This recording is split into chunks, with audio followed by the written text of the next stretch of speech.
지난 설교는 영적인 밤에 대해서 함께 나눴었습니다. 그래서 영적인 밤에 이기는 자가 누구냐, 지는 자가 누구냐에 대해서 함께 나누었는데, 사람에게는 누구나 영적인 밤이 찾아온다고 했습니다. 그래서 그 영적인 밤을 이기는 자는 영적인 습관을 가진 자다라고 함께 나눴었습니다.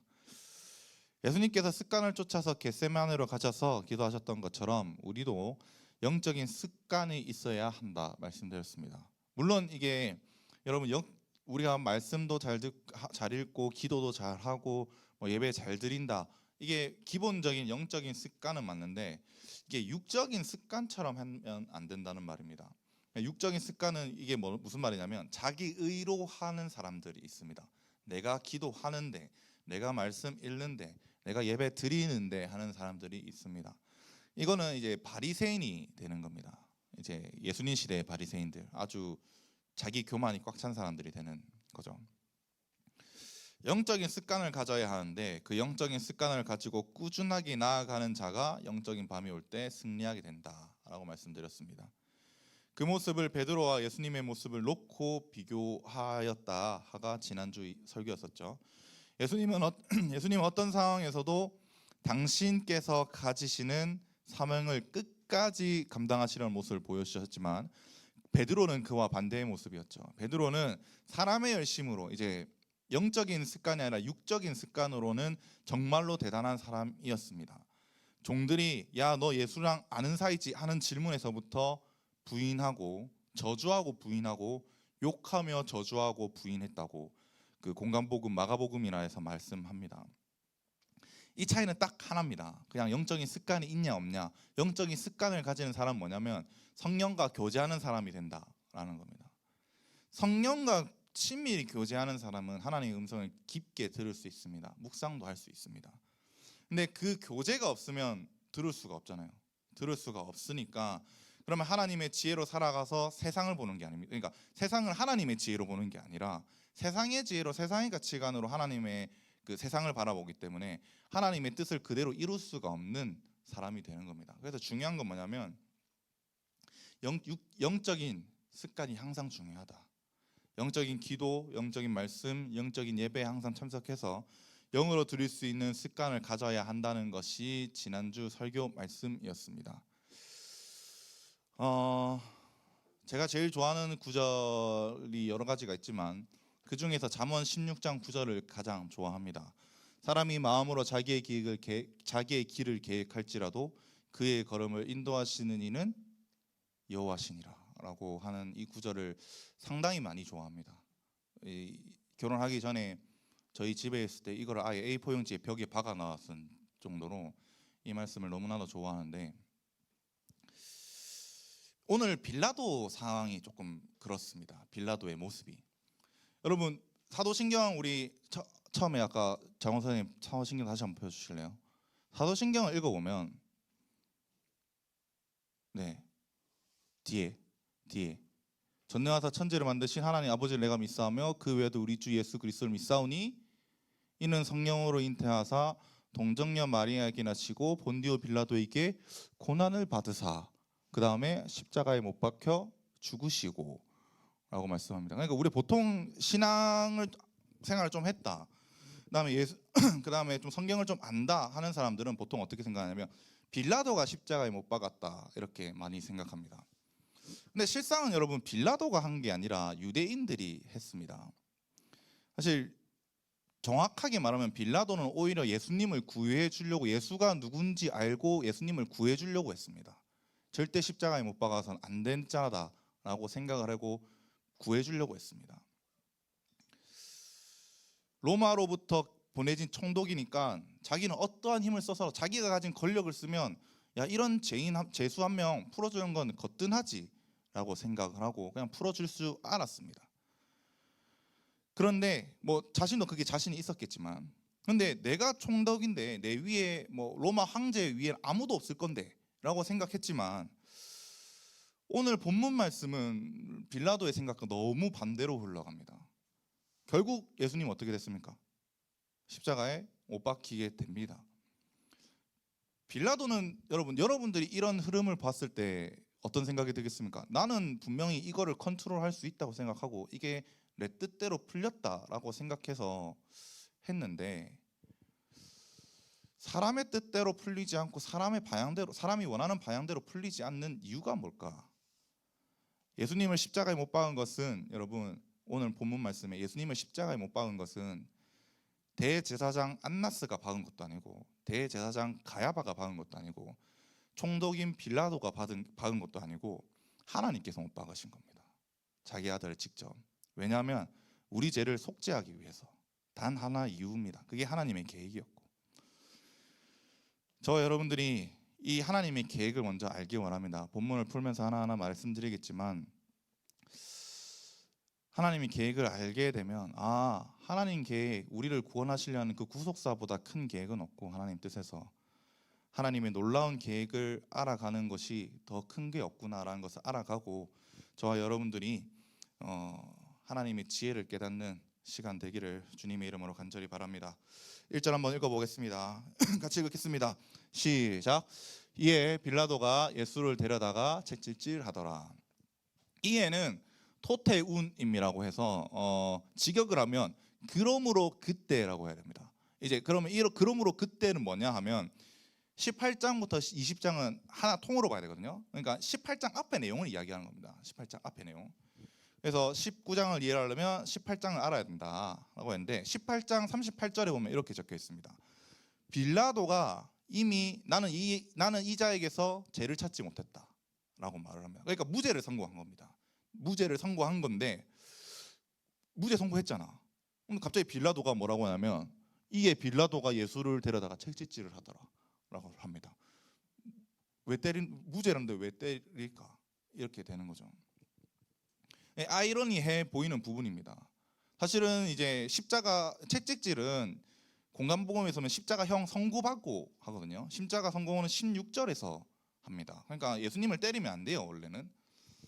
그럼 빌라도가 예수님을 왜 때릴까 하냐면, 이 18장 38절 뒤에 있는 39절과 40절을 이해해야 합니다. 거기에 뭐라고 말하냐면, 무죄를 선고하니까 유대인들이 예수를 십자가에 못 박아서 십자가에 못 박아라 이렇게 한 다음에, 야 6월절이니까 내가 누굴 풀어줄까 그러면 자기들은 예수를 풀어줄 줄 알았습니다. 예수님을 풀어줄 줄 알았는데, 빌라도는 갑자기 반역자 바라바를 풀어달라라고 이야기를 한 겁니다. 이게 정상적인 이 상황이 아니라는 것을 이제 빌라도가 이때부터 이제 간파를 하게 되는 겁니다. 정상적인 사고가 안 되니까 이 유대인들도 보통 인간들이 아니거든요. 진짜 끈질기거든요. 그러니까 예수를 보통 방법으로 풀어줄 수 없으니까 어떤 방법을 했냐? 책짓질로 엄청 때려가지고 동정여론을 만드는 겁니다. 동정여론을 만들고, 그래서 유대인들을 좀 달래는 전법으로 가는 겁니다. 이 채찍질이라고 하는데, 로마 시대는 채찍질이 총 3개가 있습니다. 첫 번째는 우리가 기본 알고 있는 채찍 같은 거, 좀 줄같이 밧줄같이 생긴 거 있잖아요. 그런 걸로 해갖고 때리는 거고, 두 번째는 그것보다 조금 억셉니다. 줄이 엄청 억세가지고 뭐 고무 같은 걸로 생각하겠습니다. 고무 같은 걸로 해갖고 때려가지고 이제 등에 뭐 피멍이나 많이 나오는데, 이 첫 번째 두 번째는 그래도 사람이 죽지는 않습니다. 죽지는 않고 막 뭐 불구가 된다면 불구가 됐지 사람이 죽지는 않거든요.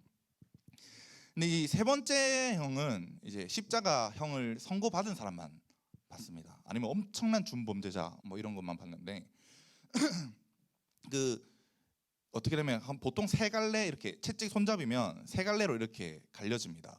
그 줄 하나하나에 나비나 아니면 동물의 뾰족한 거 이렇게 박아가지고 이렇게 때리면 어떻게 되면, 줄을 가지고 올라다가 이게 때리잖아요. 그럼 이게 채찍이야. 그럼 이게 감기잖아.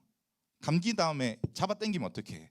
그럼 살점이 다 뜯겨나가게 됩니다. 그게 이제 세 번째 하는 십자가 받는 사람들의 형인데, 지금은 첫 번째 형을 말합니다. 이거 세 번째는 예수님이 십자가형 받고 나서 받으시는 거고, 지금은 이제 두들겨 패는 거죠. 그냥 예수님을 두들겨 패서 좀 피 나오고 이렇게 만들겠다 하는 거죠. 그래서 예수님은 이제 채찍질을 2번 받으신 겁니다. 정확하게 말하면 십자가형 받기 전에 한 번, 그다음에 십자가 받은 후에 한 번, 이렇게 형을 받고 나서 후에 한 번 이렇게 받으셨습니다. 2절 3절 한번 읽겠습니다. 같이 읽을게요. 시작. 군인들이 가시나무로 간을 엮어 그의 머리에 씌우고 자색 옷을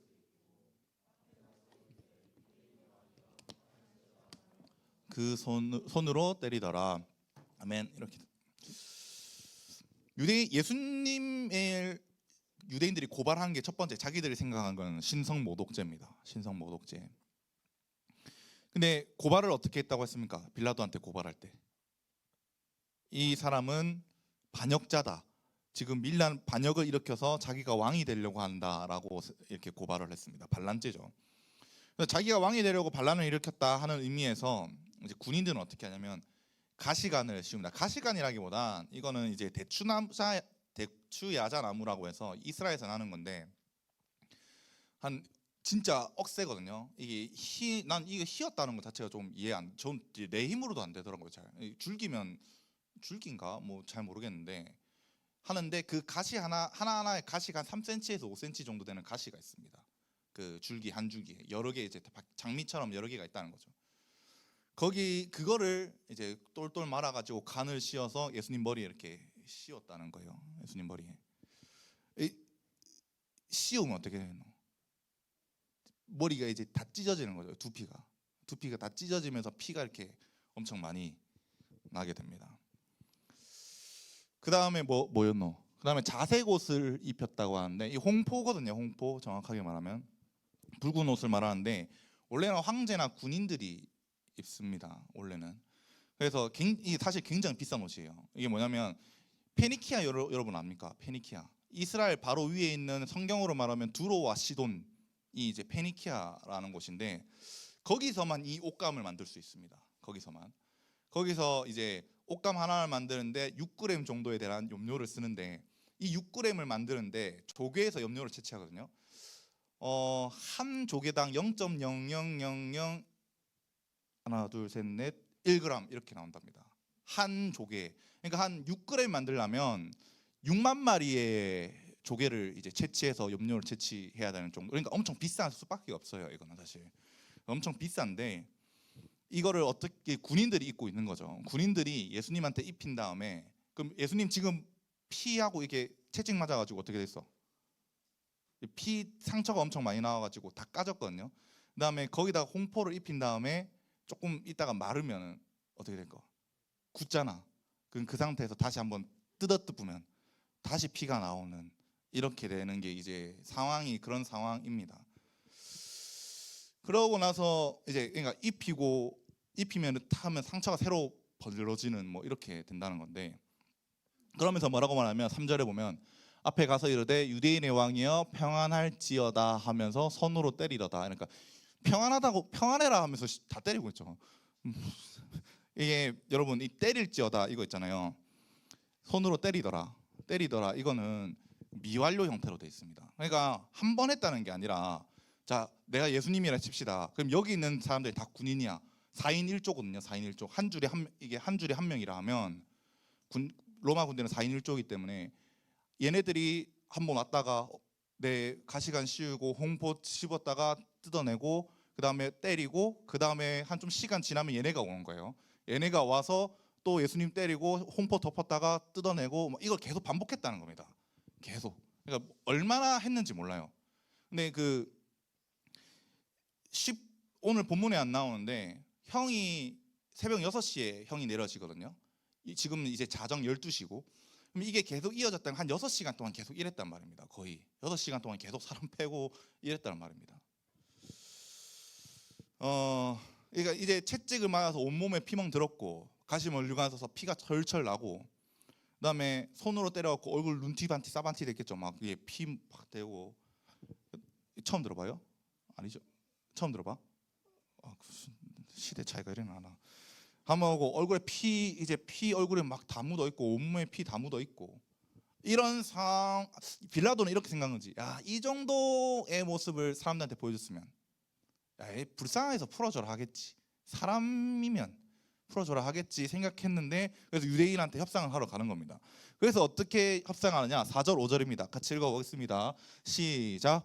빌라도가 다시 밖에 나가 말하되 보라 이 사람을 데리고 너희에게 나오나니 이는 내가 그에게서 아무 죄도 찾지 못한 것을.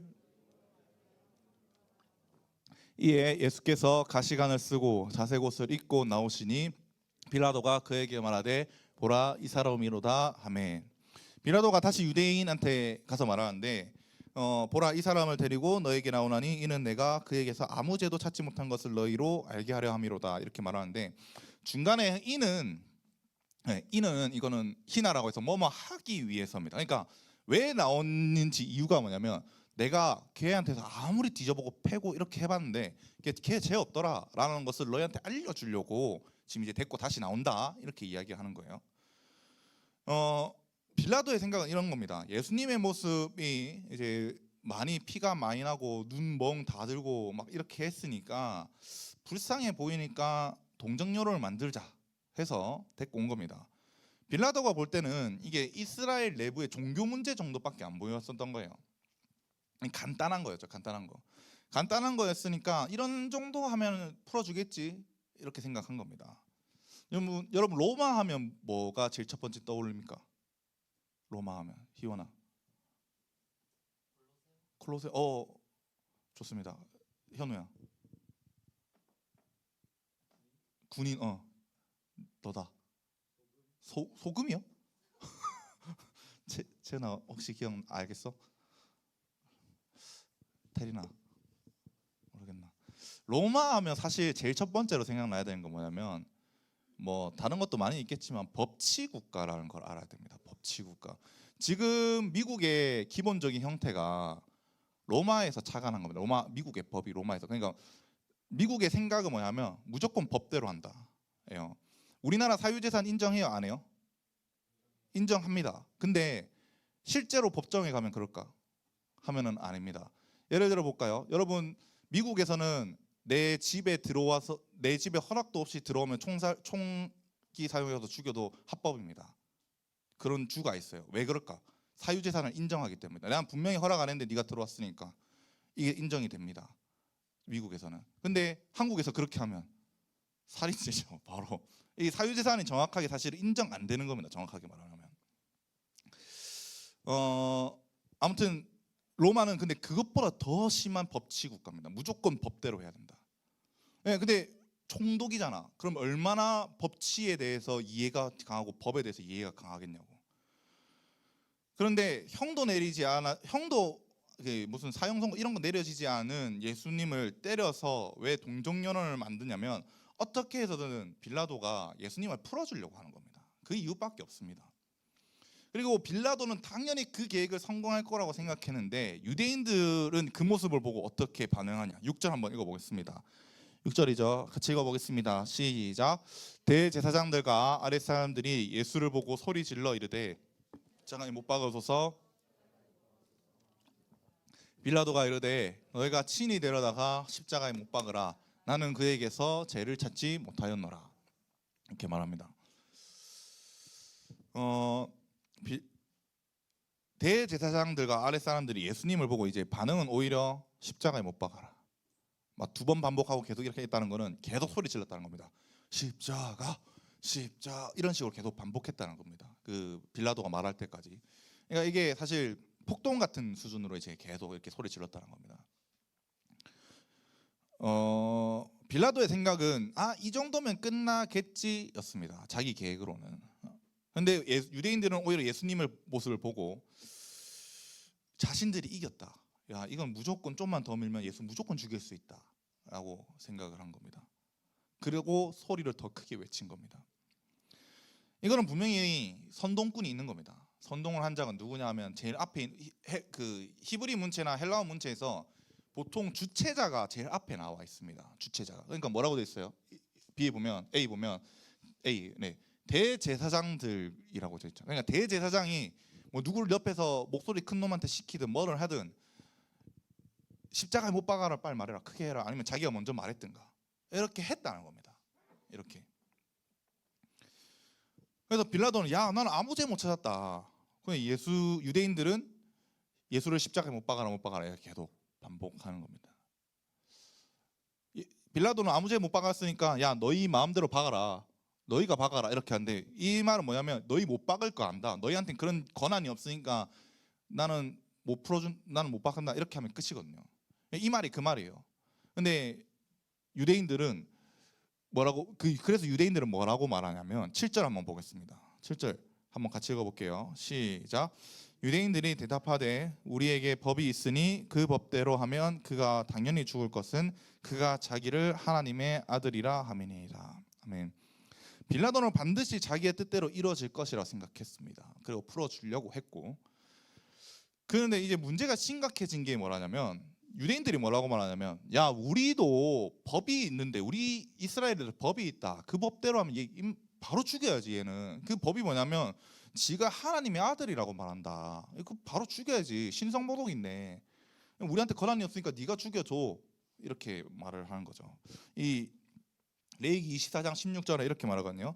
여호와의 이름을 모독하면 그를 반드시 죽일지니 온 회중이 돌로 그를 칠 것이다라고 하고, 미시나는 그 유대의 법이죠. 예수님 시대 유대 법 같은 전통이 있는 미시나라고 하는 거에는 자기가 하나님의 아들이라 하면은 이제 신성모독이다. 이 여호와의 이름을 모독하는 거다. 이렇게 생각을 합니다.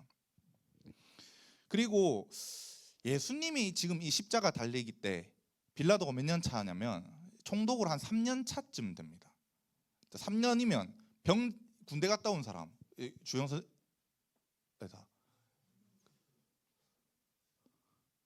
지선 선생님, 감사합니다. 지선 선생님 군대 갔다 오면 1년 지나면 어떻게 됩니까? 1년 지나면 1년 군대를 자대 배치받고 1년 지났습니다. 3병쯤 지나면은 혹시 그 1년 안에 있었던 배운 것들을 다 잘해지게 되잖아요. 그러니까 다 잘 압니다. 다 잘 알고 이해하기도 쉽고, 야 이거면 이거고 저거면 저거고 바로바로 해라 이렇게 할 수 있는 능력이고, 그게 3년 차입니다. 3년 차면 중사라고 하면, 중사 말하면 예 이렇게 할 정도입니다. 하사들 이렇게 무시할 수 있지만 중사는 무시 못합니다. 그때부터. 그러니까 자기는 이제 이스라엘 정세 잘 안다. 그다음 뿐만 아니라 총독으로 보냈다면 그 나라 문화랑 역사 정도는 알아야지 총독으로 보냅니다. 그냥 다짜고짜 야 네 총독 이스라엘 다스려 이러면은 바로 폭동이 일어납니다. 그 나라 사람들이 아무리 그래도. 그러니까 잘 다스리기 위해서는 문화를 잘 알아야 되는데, 그러니까 빌라도는 이스라엘 문화를 잘 알고 성경도 어느 정도 아는 사람이어야 됩니다. 아는 사람이어야 합니다. 무조건. 그리고 내부적으로도 어떤 정치적 세력이 있는지도 아는 사람입니다. 그런데 그런 사람이 자신을 하나님의 아들이라고 말한다고 할 때 빌라도의 반응이 어땠는가? 8절 9절 한번 읽어보겠습니다. 시작. 빌라도가 이 말을 듣고 더욱 두려워하여 다시 관정에 들어가서 예수께 말하되 너는 어디로부터냐 하되 예수께서 대답하여 주지 아니하시는지라. 이렇게 말씀합니다. 일단 빌라도는 유대의 문화를 알고 있기 때문에 놀랄 수밖에 없습니다. 두려워할 수밖에 없습니다. 그리고 이 메시아관이 있기 때문에. 그리고 마태복음 27장 19절에 보면 빌라도의 아내가 있는데, 빌라도 아내는 꿈꾸는 여자라고 해서 꿈으로 신의 계시를 받는다 하고 유명한 자였습니다. 유명한 자인데 그 전자리 꿈자리가 사나웠는데 저 사람이 죽는 것 때문에 꿈자리가 사나웠다. 그러니까 저 사람 절대 죽이지 말라라고 빌라도한테 이미 전했던 상황입니다. 그리고 여러분 혹시 그리스 로마 신화 압니까? 그리스 로마 신화에서는 제우스가 항상 신으로 사람으로 나타납니다. 그러니까 그리스랑 로마 문화에서는 신은 사람으로 나타날 수 있고 현현할 수 있다라고 생각하는 게 그리스 로마 신화의 문화 신관입니다. 로마의 신관이. 그러니까 이 세 개가 다 겹쳤잖아요. 이스라엘의 하나님의 아들, 그 다음에 우리는 신이 사람이 된다고 하는 문화, 그런 가치관, 그 다음에 빌라도 아내가 갑자기 저 사람 때문에 큰일 날 것 같으니까 절대 죽이지 말라. 이 세 개가 동시에 겹쳐졌습니다. 빌라도가 어떻게 생각할까? 무서울 수밖에 없습니다. 이 사람 진짜 신의 아들이구나. 최소한 신은 아니어도 신의 아들은 되겠구나라고 생각을 한 겁니다. 그러니까 빌라도가 이제 어떻게 하냐면 9절에 보면 다시 관정에 들어가서 예수께 말하되 야 너는 어디로부터 왔냐? 라고 물어보면 이게 뭐냐면 야 네가 진짜 하나님의 아들이야? 네가 진짜 신이야? 네 출신 어디야? 네 나사렛 말고 네가 원래 있던 출신 어딘지 말해봐봐. 이런 겁니다. 그러니까 예수님이 그럼 뭐라고 말해야 돼? 야 나는 하늘에서 왔지. 이런 식으로 말하면 되는데 뭐라고 말하냐면 예수께서 대답하여 주지 아니하시는 자라. 그냥 입 싹 짚어 잠근 것처럼 조용했다는 겁니다. 이 모습은 사실 성경의 성취거든요. 정확하게 말하면 이사야 53장 7절에 보면 이렇게 말합니다. 그가 곤욕을 당하여 두려워할 때도 그의 입을 열지 아니하였으며 마치 도수장으로 끌려가는 어린 양과 털 깎는 자 앞에서 잠잠한 양같이 그의 입을 열지 아니하였도다 라고 말씀하시는 것처럼 열지 않는 겁니다. 야 뒤에 가면 예수님 말하잖아. 말하거든요. 예수님 말하는데 무슨 말 안 해 이렇게 하는데, 이거는 뭐냐면 예수님의 십자가 사명에 방해되는 질문에는 절대 답하지 않습니다. 빌라도가 만약에 네 하나님 아들이다, 예수님이 그렇게 나 하나님의 아들이다라고 말했으면 빌라도가 죽였을까? 정치 생명을 걸었어도 안 죽였을 겁니다. 분명히. 근데 그것에 대한 빌라도의 반응은 어떠한가? 10절 한번 읽어보겠습니다. 시작. 빌라도가 이르되 내게 말하지 아니하느냐? 내가 너를 놓을 권한이 있고 십자가에 못 박을 권한도 있지 않을 줄 알지 못하느냐? 아무 대답하지 않는 예수님을 보고 빌라도는 이제 화를 냅니다. 화를. 사실 로마법에는 재판자가 질문을 할 때 답을 안 하잖아요. 그러면 이제 법정 모독이라고 해서 형이 2배가 됩니다. 형이 2배가 되는데 빌라도가 하는 것은 법정 모독 때문에 있긴 하겠지만 자신의 질문에 화를 안 내서 이제 답을 안 하니까 화를 내는 거죠. 그래서 빌라도가 뭐라고 하냐면 야 내가 너를 풀어줄 권한도 있고 십자가 못 박을 권한도 있는데, 이렇게 말할 때 예수님은 다르게 말합니다. 야 내가 너 풀어줄게, 권한을 있으니까 풀어줄 권한 있고 십자가 못 박을 권한 있으니까 빨리 말해봐 했어. 예수님의 답은 11절 이렇게 말씀합니다. 같이 읽어보겠습니다. 시작. 예수께서 대답하시되 위에서 주지 아니하셨더라면 나를 해할 권한이 없었으리니 그러므로 나를 내게 넘겨준 자의 죄는 더 크다 하시니라 라고 말씀합니다. 여러분 예수님께서 네한테 권세가 있지만 그 권세는 위에서 곧 하나님으로부터 온 거니까 네 권세 아니다 라고 말하는 겁니다. 그럼 권세는 어디서 옵니까? 로마서 13장 1절에서 보면 권세는 하나님께 오지 않음이 없나니, 이거 무조건 온다는 겁니다. 모든 권세는 하나님한테만 온다는 겁니다. 그래서 모든 권세는 하나님께서 부여하신 거다 라고 말씀합니다. 지금 뭐 대통령이 되든 국회의원이 되든 뭐가 되든 다 하나님이 하신 겁니다.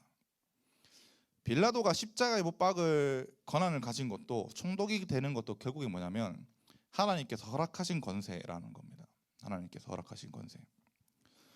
그래서 권세를 거스르는 자는 하나님의 말씀을 거스르는 자다라고 아예 로마서 13장 6절인가 그렇게 아예 대놓고 박아놓습니다.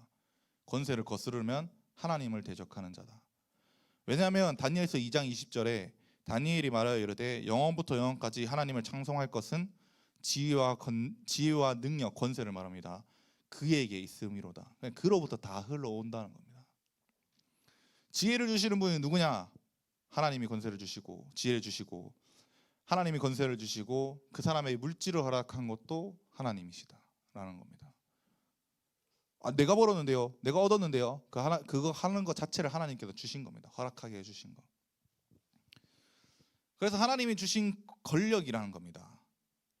이거는 빌라도의 권한인 하나님께서 주신. 여러분 그러면 질문이 이건데, 우리는 악한 통치자를 만날 수밖에 없습니다. 맞죠?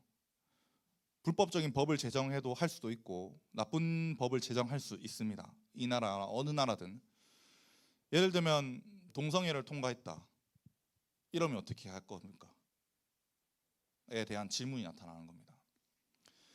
여러분 사단이 주는 권세도 있습니다. 사단이 이제 뭐 무조건 그것도 하나님 안에 통치 안에서 일어가고 7년 대환란에 올라면 당연히 하나님께서 허락하시는 건데, 어떻게 해서든 지옥에 데려가고 유혹하기 위한 권세를 주는 것도 있다는 겁니다. 그러면 우리는 어떻게 판단해야 되냐면 우리의 기준은 오로지 성경인 겁니다. 우리가 하나님의 음성을 100% 들을 수 있다 이러면 어떻게 되겠나? 하나님 역사대로 쭉쭉 흘러갈 수 있지. 근데 그게 안 된다 하면 우리는 성경을 읽을 수밖에 없는 겁니다. 성경을 이해해야 되고. 하나님께 영광을 돌리는 예배를 막는다 그러면 권세에 도전해야 됩니다. 그때는 성경이 유예되고 성경이 반대되는 가르침이나 법이 제정된다 그러면 그때는 우리가 싸워야 되는 겁니다. 그게 이제 우리의 마음이죠. 저는 사실 코로나 우리 있었을 때 제가 여기 오자마자 그 이제 말씀드린 게 뭐냐면 예배 무조건 부활해야 됩니다. 예배가 없는 게 말이 됩니까? 그래서 강제로 밀었거든요. 사실 그것 때문에 욕도 많이 받습니다. 욕도 많이 들었고. 근데 저는 개인적으로 제 가치관에서는 이거를 어길 수가 없는 겁니다. 이 성경을, 제 가치관을. 그래서 우리의 기준은 성경일 수밖에 없는 겁니다. 성경으로 판단해야 되고, 그 외에는 다 아디아포라 비진리들.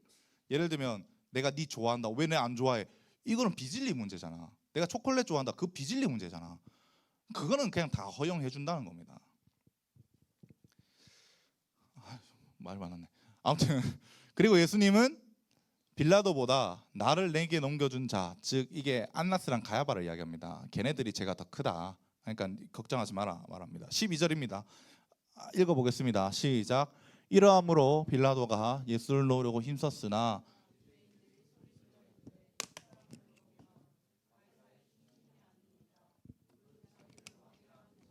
가이사를 반역하는 것이니이다.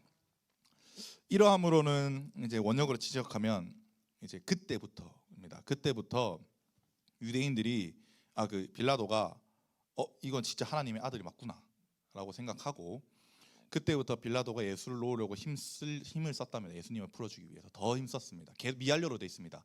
계속해서 힘썼다는 겁니다. 예수님 6시간 동안 두드려 맞는 동안에 계속해서 힘썼다는 겁니다.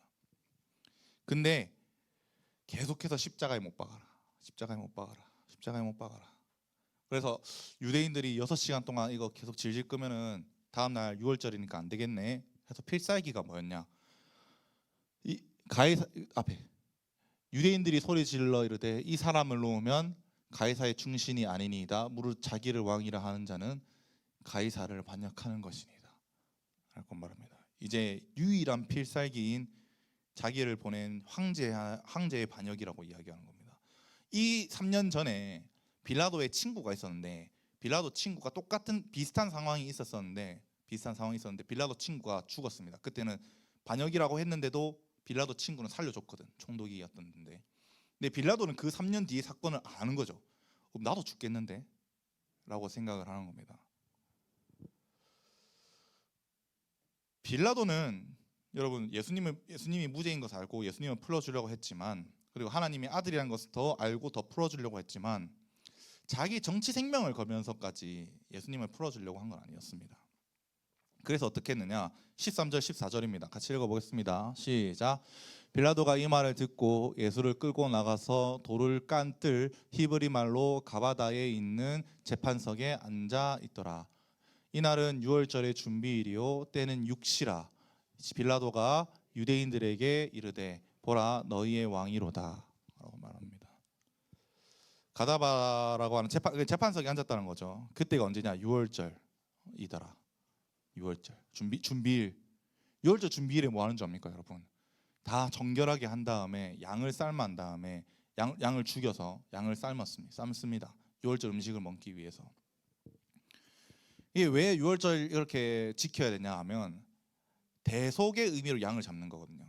그러니까 너희가 애굽으로부터 노예 생활을 탈출해서 출애굽하는 날을 기념하기 위해서 있는 날이 6월절입니다. 이게 영적으로 표현하면 어떻게 되냐면, 너희가 사단의 권세에서 잡혀 있어서 출애굽 제에서부터 탈출했는데 그때부터 기념하기 위해서 났던 게 이제 6월절. 그걸 영적인 의미로 표현하면 그렇게 되는 겁니다.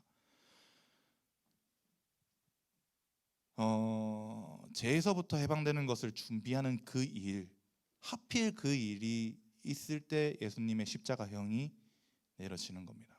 보라 너희 왕이다. 내가 무엇을 말할까 하면서 15장 15절 16절입니다. 같이 읽어보겠습니다. 시작. 그들이 소리 지르되 없이 하소서 없이 하소서 그를 십자가에 못 박게 하소서. 빌라도가 이르되 내가 너희 왕을 십자가에 못 박으랴. 대제사장들이 대답하되 가이사 외에는 우리에게 왕이 없나이다 하니 이에 예수를 십자가에 못 박도록 그들에게 넘겨주니라. 아멘. 십자가에 못 박으라. 우리에게는 가이사 외에 왕이 없다. 여러분 이스라엘 왕이 누구예요? 이스라엘 왕은 하나님입니다. 그런데 대제사장이라고 하는 인간들이 뭐라고 말하냐면 가이사 외에는 우리한테 왕이 없습니다 라고 말을 하는 겁니다. 말이 됩니까? 이게 지금 대제사장이라고 하는데 지도자들인데 왜 그런 줄 압니까, 여러분? 대제사장들이 왜 이렇게 하는 줄 압니까? 로마 시대 때 대제사장들은 사두개인입니다. 사두개인. 사두개인은 사도행전 28장 17절인가 13절에 이렇게 말합니다. 부활도 없고 천사도 없고 영도 없다 이렇게 말합니다. 불신자라는 말이에요. 그냥 하나님 안 믿는데 그냥 허수아비로 세워진 존재들입니다. 로마의 황제에 의해서. 사람들 앞에서는 하나님이 왕이라 했겠지만 자신의 정치적 이익 앞에서는 뭐라고 말하면 내 신앙 다 갖다 버려도 된다는 겁니다. 필요 없다는 겁니다. 정치 지도자들이 이렇다는 거예요, 여러분. 여러분 오늘 말씀드리면은 뭐 설교랑 조금 다른 부분이지만 이거는 사람을 믿지 않았으면 좋겠습니다. 뭐 사람을 사랑하는 건 당연히 해야 됩니다. 우리가 하나님께서 사랑해라고 했으니까 서로. 근데 저 사람의 신앙을 믿지 마십시오. 저 사람의 신앙. 니는 신앙 좋다라고 말하는 걸 믿지 마십시오. 나는 신앙을 내가 만약에 내 신앙 좋지라는 것에 대해서 믿지 말라는 겁니다. 그럼 어떻게 판단해야 되냐면 그냥 그 상황을 성경을 읽고 성경으로 판단하십시오. 성경을 읽고 성경으로. 내가 여러분들 앞에서 설교한다고 해서 내가 신앙이 진짜 좋은가 하는 거에 대해서 의심을 하십시오. 항상 저 사람 신앙 좋은가에 대한 의심을 하십시오. 그리고 여러분들이 성경을 읽고 판단해서 저 사람 믿어도 되는 사람이다 라고 생각하고 믿으시면 됩니다. 그렇지 않으면 여러분들도 대제사장들이 예수를 팔아넘겼을 때 이 불신자 대제사장들이 예수를 팔아넘길 때 그거를 동요해서 그대로 따라가는 유대인들의 모습과 똑같을 겁니다. 결국엔 같이 예수 판 겁니다. 이들이. 그 결과는 이제 빌라도가 유대인들에게 예수님을 넘겨주는 게 된 겁니다. 빌라도는 분명히 내가 예수를 무죄로 만들고 풀어줄 수 있다라고 생각했을 겁니다. 근데 현실은 자기의 뜻과 정반대의 길을 가고 있었고 어떻게 되나? 어떻게 이렇게 되나? 왜 이렇게 되나?에 대한 의문을 가졌을 겁니다.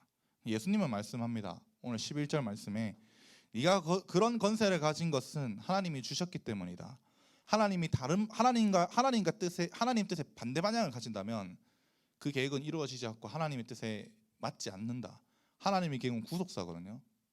구속사입니다. 그것밖에 없습니다. 하나님한테 우리한테 주시는 계획은 인류 최대 구원해야 되는 십자가 대사명과 반대되는 행동을 한다면 하나님께서는 그것을 막으십니다. 서론에서 말씀드린 것처럼 잠언 16장 9절 사람이 마음으로 자기의 길을 계획할지라도 그의 걸음을 인도하시는 이는 여호와시니라 라고 말씀하신 것처럼 우리의 모든 계획은 여러분 하나님께서 이끌어 가시는 것을 아시기 바랍니다. 모든 세상 역사는 하나님께서 이끌어 가시는 것을 알고 저와 여러분들이 하나님 뜻에 맞추어 그분의 계획에 맞추어 이루어가는 자들이 되기를 주님의 이름으로 간절히 바랍니다. 기도하겠습니다.